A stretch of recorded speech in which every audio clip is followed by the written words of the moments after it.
Уур амьсгалын өөрчлөлтийн сөрөг үр дагавраас үүдэлтэй хөгжлийн болон байгаль орчны асуудал улс орнууд төдийгүй дэлхийд дахины хэмжээнд тулгамдсан асуудлын нэг болоод байгаа юм.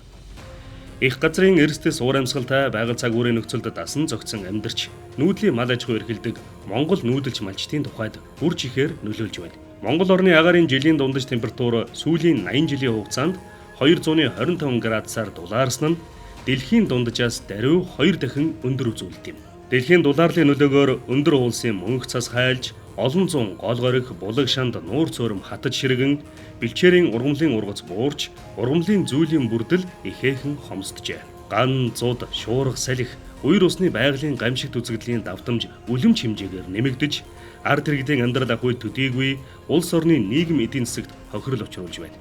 Олон зуун жил уламжилж ирсэн нүүдлийн уламжлалт мал аж ахуйг уур амьсгалын өөрчлөлтийн нөлөөллөөс хамгаалах, энэхүү сөрөг нөлөөллийг бууруулах, малчдын дасан зохицох чадамжийг нэмэгдүүлэх шаардлага зүй ёсоор тавигдж байна. Уур амьсгалын өөрчлөлт хэлбэлзлээс үүдэлтэй сөрөг болон хөнөөлтөй үр дагавар эрсдлийг багасгах, эсвэл боломжийг ашиглахад чиглэсэн үйл явцыг дасан зохицохгүй хэмээн тайлбарлан энэ нь улс орон бүрд бодлого, стратеги, бодит үйл ажиллагаа, арга хэмжээ, технологи болон хэрэгжиж байна. Дасан зохицох арга хэмжээ хэрэгжүүлэхэд байгалийн төлөв байдлыг дордгоо сэргийлж, байгальд ээлтэй болон эко шийдлүүдийг сонгох нь чухал ач холбогдолтой юм. Адапт төслийн хүрээнд зорилтод 4 аймагт Татмын ой, Одрын бэлчээр, Булаг шанд хамгаалах, тэжээлийн агуулга байгуулах газрыг эрсдэл, эмзэг байдлыг харгалзан сонгож, сайн туршлагат түшиглэн хэрэгжүүлэх бэлтгэл хангах судалгааг Дорнод, Ховд, Сүхбаатар, Завхан аймгийн нийт нутгийг хамруулан хийж, эрсдэл, эмзэг байдлын үнэлгээг гаргажээ.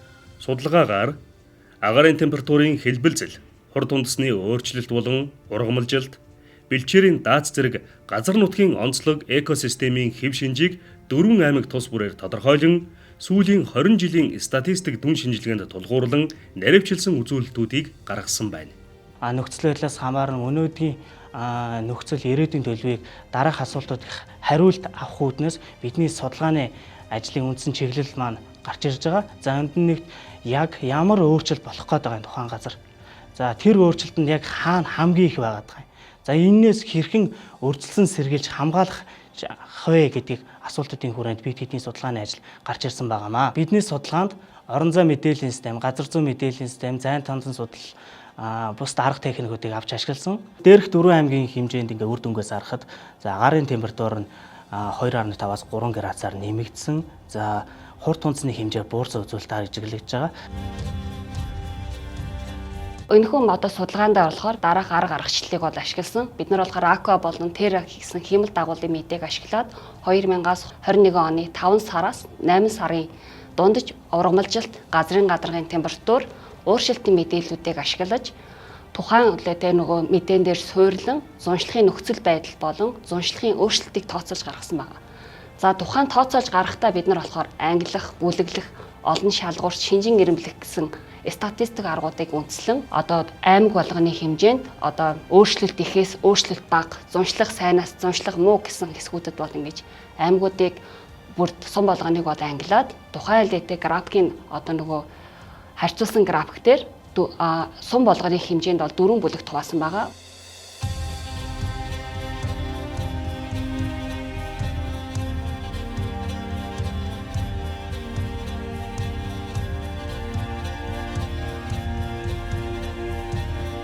За өнөөгийн байдлаар Завхан аймгийн хэмжээ жилийн дундаж температур нь хас 3.4 градус байгаа. Нийлбэр хурд үндэсний хэмжээ нь 188.5 мм. За 1940-с 2021 оны хооронд авч үзэх юм бол Завхан аймгийн хэмжээнд 2.4-өөс 3.1 градусаар нэмэгдсэн байгаа. За жилийн нийлбэр хурд үндэсний хэмжээ нь хасах 1.1-ээс 15.4 мм-аар буурсан үзүүлэлт ажиглагдсан. Дараах график дээр хөндлөн улаанаар болохоор одоо тухайн зуншлахын одоо өөрчлөлтийн одоо 18 сум байвал 18 сумын дундаж үзүүлэлтийг бол тэр босоо илээдээ улаанаар бол тодорхойлсон байгаа. Дунджийн нэмнэ шүү. Тэгээд дунджаасаа урагшаа байх юм бол өөрчлөлт нь бага байна. Дунджаасаа хоошоо байх юм бол өөрчлөлт нь их байна гэдгээр. За хөндлөн улаан шугам нь болохоор зуншлахын хувьд болохоор одоо улаан бүсээсээ доошоо байх юм бол зуншлах багтай, улаанаас дээш байх юм бол зуншлах сайн гэсэн утгыг бол харуулж байгаа.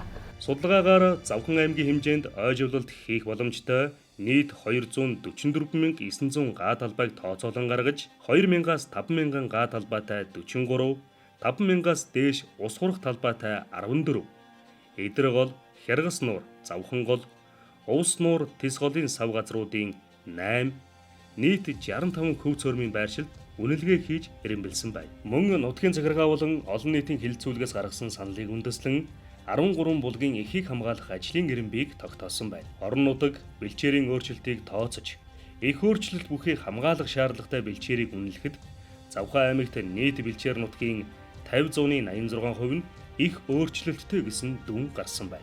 За судалгааны үр дүнгээс харахад Завхан аймгийн 50.8% буюу 4.2 саяга газар нутаг сүүлийн 22 жилийн хугацаанд өөрчлөлтөнд их орсон байна. Бэлчээрийн ургацын хэмжээг нь харгалзан үзэж ирэмбэлсэн байгаа.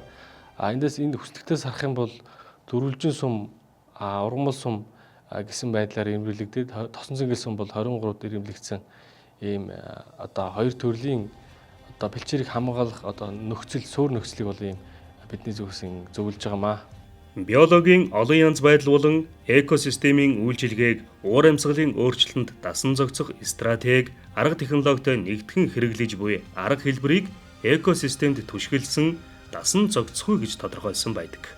Үүнд экосистемийн бүрэлдэхүүн хэсгүүд буюу ус, бэлчээр, газар, ой нөөцийг ашиглах, хамгаалах, нөхөн сэргээх, хадгалах үйл ажиллагааг оновчтой төлөвлөх, зохион байгуулах, ашиглах замаар уур амьсгалын өөрчлөлтөнд дасан зохицох чадварыг бүрдүүлэх цогц арга хэмжээг багтаадаг. Адапт төслөөс зорилттой аймаг тус бүрээр 6 жилийн дасан зохицох төлөвлөгөөг боловсруулан ажиллаж байна. Энэхүү төлөвлөгөөг олон шалгуурт дүн шинжилгээний аргачлалаар тогтоосон тохиромжтой байршлуудын үнэлгээнд тулгуурлан уур амьсгалтай холбоотой эрсдэс үзэгдлийн давтамж, бэлчээрийн дааз, уур амьсгалын өөрчлөлтийн цаашдын чиг хандлага, малчин өрхийн дасан зохицох чадвар зэргийг харгалзан боловсрууллаа. За давтмын ойжуулалт гэдэг бол голын айс савдаг бол таригдж байгаа.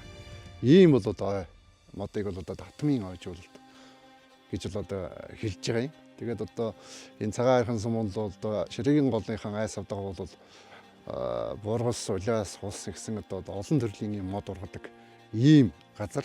За энэ газрыг газрын дээд хэсэг болох ширээгийн голын энэ айс авдаг бол 5,000 модыг бол энэ жил тарилаа. За ингээд энэ мод тарих ажил бол нэгд бол сумын ногоон байх боломжт бол нэмэгдэж байгаа ийм зүйл. Хоёрт бол хөрсний усыг тогтоон барих энэ ширээгийн голын айс авдаг байхад булаг шанд бол сүүлийн үед л бас энэ уур амьсгалын өөрчлөлтөөс болж ширгэх ийм зүйл усны төвшин багасах ийм зүйл ажиглагдж байгаа. За энд бол бас тус нэм болох ийм сайхан ажил боллоо гэж бодож байгаа. Тухайн нэг татмын ойжуулалт маань л дээ орон нутгаас өгсөн газар дээр болохоор ой байхгүй хит хураашилт ихтэй газар бас татмын ой маань ургах боломж бас нэг айгүй ховор байдаг. Тийм болохоор урд нь тухайн газар маань ой ургаж исэн байвал тэр ойгоо нөхөн сэргээдэг ч юм уу тухайн лэтэ хэсэгт хамгийн нэг бат бүх амьдрах чадвартай уур амьсгалыг тэсэж гарах тийм чадвартай бас модны төрлүүдийг сонгож улаас хайлаас зэрэг моднуудаар бол татмын ойжуулалтыг бол бүрдүүлэх боломжтой байгаа.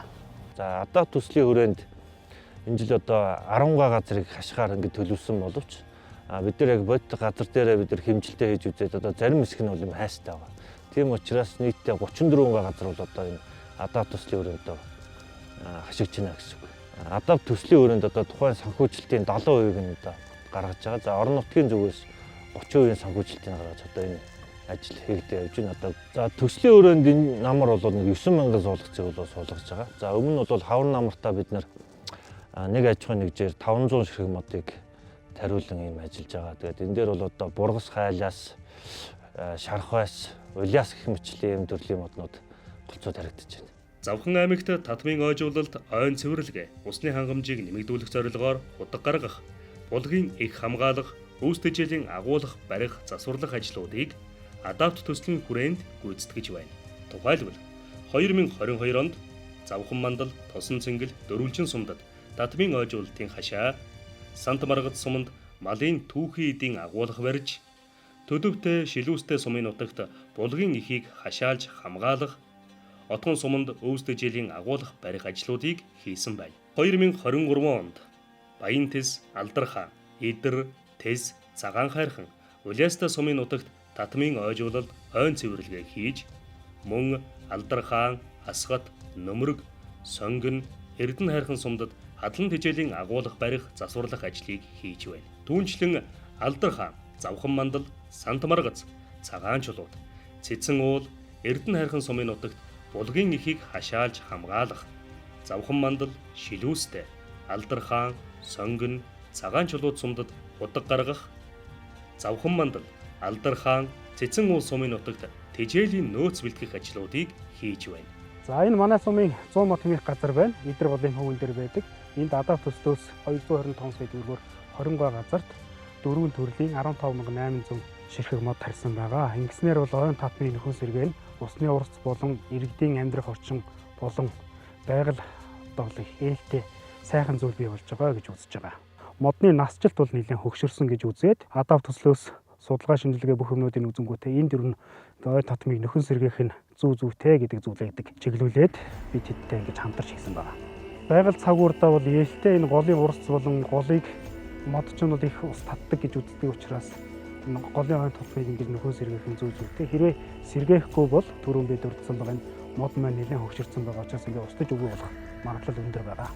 Эрсдэс уур амьсгалын өөрчлөлтөнд дасан зохицох үйл ажиллагааг цогц байдлаар авч хэрэгжүүлснээр ирээдүйд учрах уур амьсгалын эрсдэлт хүчин зүйлд бэлтгэлтэй болж эрсдэл эмзэг байдлыг бууруулах ачаал бүгдэлтэй юм.